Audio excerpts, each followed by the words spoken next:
All right. Welcome again to MG Sports TV. Thank you for joining me. And we've just witnessed the first game of the FIFA 2022 Qatar World Cup. Qatar versus Ecuador, the opener. And I do believe it was a good one. I strongly believe it was a good one. Unfortunately, it was boys against men. Boys in context of the Qatar team, men in context of the Ecuadorian team. Ecuador won the game 2 goals to nil, and it could have vastly been a larger scoreline than that. I would say preferably a game of two halves, but we're gonna look through, we're gonna run through, we're gonna look at the statistics, we're gonna look at the details. This is the post-match analysis, and we have witnessed the first goal of the World Cup qualifiers campaign, first man of the match, first victory, and a tremendous performance from the captain, the leading goal scorer of Ecuador, all-time leading goal scorer of Ecuador, Valencia. Massive respect to everyone who's tuned in. Really appreciate all you guys who turned up for this post-match analysis. Now, a lot of controversy, specifically with the first goal. And if you don't know the rules, it would be quite difficult. We're going to run through all of that. We're going to look through everything. And I want to say, as you guys come in, please do smash the like button. We have our sponsors, Sap Sports. You can check them out on Instagram at Sap Sports 4. We'll put up the logo in some point soon, because we're just starting the World Cup reviews, previews, and match day live watch along vlog. So let's get straight into the meat of the matter, to what we're here for. As you can see, let me move that. Let me take myself out of the way. We're going to look at the team lineup. We're also going to look at the details surrounding the team. I'm just below that, so you can see up there. We're gonna have a breakdown, a small breakdown of what took place in the game. Alright, so as I said, Ecuador won the game 2 goals to 0. I won't go on the live blog aspects, so let's have a look at the lineup.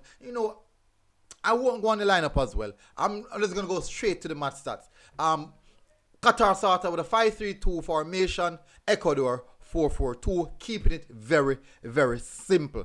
Live statistics as stated. Possession 46% for Ecuador, 40% for Qatar. 14% of those possession was highly contested in the middle of the pitch. 2 goals in favor of Ecuador, and Qatar would have conceded 2. Now, let's look at this. Attempts at goal, a total of 5 per team. 3 on target for Ecuador, 0 on target for Qatar, and that would have the highlight of how the game actually went. Off target 5 totally. All 5 were off target for Qatar, which is quite bad. There are 2 in the penalty area, and Ecuador had 4 shots in the penalty area. Outside the penalty area, 3 and 1 respectively. I won't go into the final third entries, because those statistics are quite more in depth, and I don't think I really want to go on that. So let's go into the more basic analysis of the game. Those in-depth analysis would have been more likely to on a more in-depth analysis post-match show, which is not. This is just a short, quick post-match show.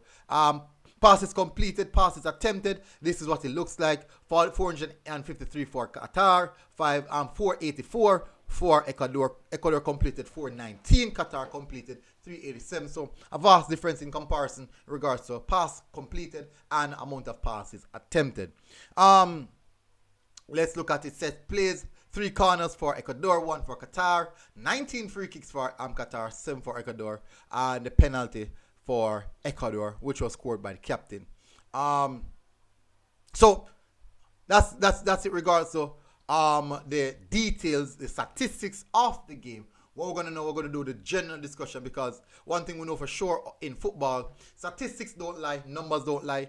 So what those numbers that we're seeing are relative of what happened in the game, and we can now give our general opinion and what we think, what we saw, what we believe happened in the game. So at the initial start of the game, I strongly believe that Ecuador came out, wanted the game. They were definitely, they showed a lot more hunger and desire to get something out of that game. Pretty disappointed that Qatar, it's their home pitch, home match, first game of the competition at home, and they didn't deliver. I have a huge fan base in the stadium, and they did not deliver in front of that fan base. Now, without a doubt, all 50-50s went in favor of Ecuador. First ball, second ball, all of them went in favor of, in the first half, specifically in the first half, in favor of the Ecuadorian team.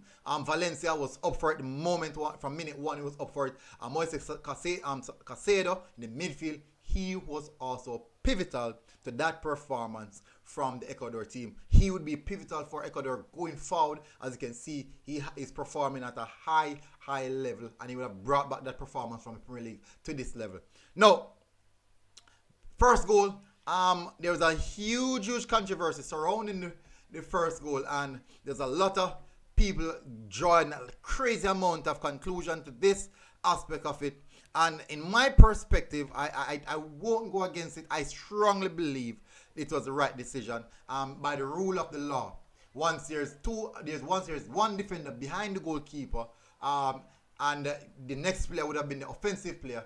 That offensive player would have been offside. If there was another player around there now, and the offensive player was behind both players in the defensive third, it would have ruled to be onside. Now, it was just the tip of his, basically from his ankle to the tip of his toe would have caught offside. It was the right decision. A lot of people would not accept it to be the right decision, but it actually was the right decision. It was the second phase of play. Let me see if I can find a more clear-cut, vivid image. So if you can follow the cursor. So this is right here. Right here, as you can see, the goalkeeper coming for the ball. There's a player right here, and this man here is the last man at that point in time. But for any other player to be onside, because the goalkeeper is now out of the play, the goalkeeper would not be considered as the last man again. Now, it would need another player, on the field player, on pitch player, to be behind here for this player who would not drop the ball to Valencia to be onside. And this is where his feet were at the point in time which have been ruled him offside. So, in context, yes, we see this player here.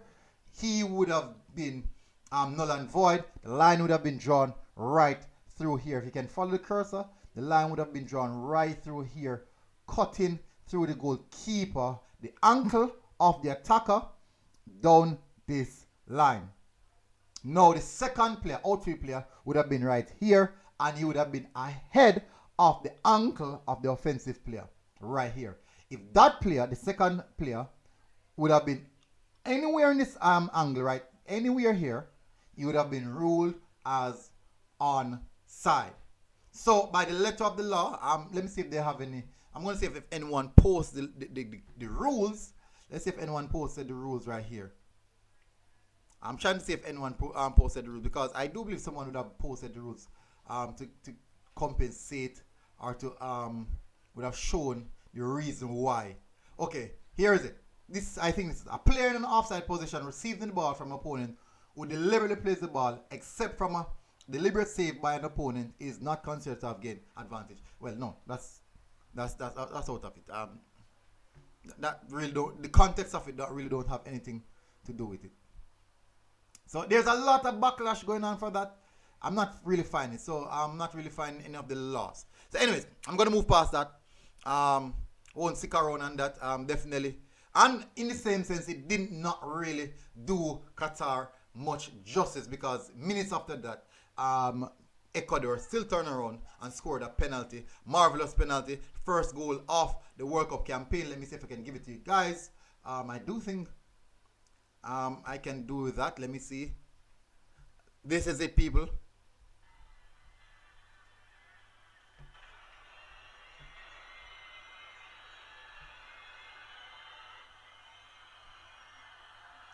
Coolly, calmly taken. Another angle here. Nicely taken, people. Well done. Nicely taken penalty. But for sure, people, as I said, it is one to really consider. And that's just football, people.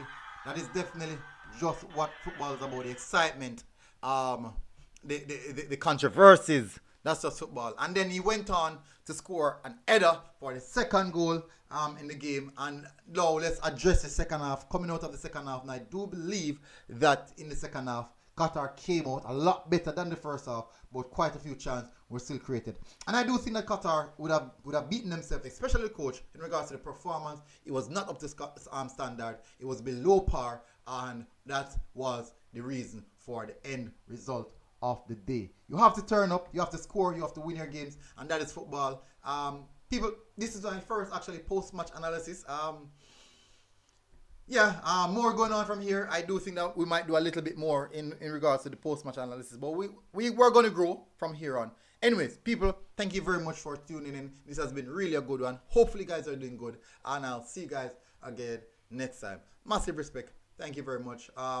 Good performance from both teams, and I do think that undoubtedly the Ecuadorian team overly perform, not overly perform, but I do think that they outperform the Qatar team. They look significantly better than the Qatar team. And Qatar, that was one of the games that Qatar wanted to get 3 points from, and I highly doubt that they can get 3 points from the next two fixtures, which is Senegal and Netherlands. I can't see them getting points from those teams, but we will see how this one tentatively go on from here. So anyways, people, smash the like button, hit the subscribe button if you're here for the first time. Until next time, MG Sports TV, people, we are out.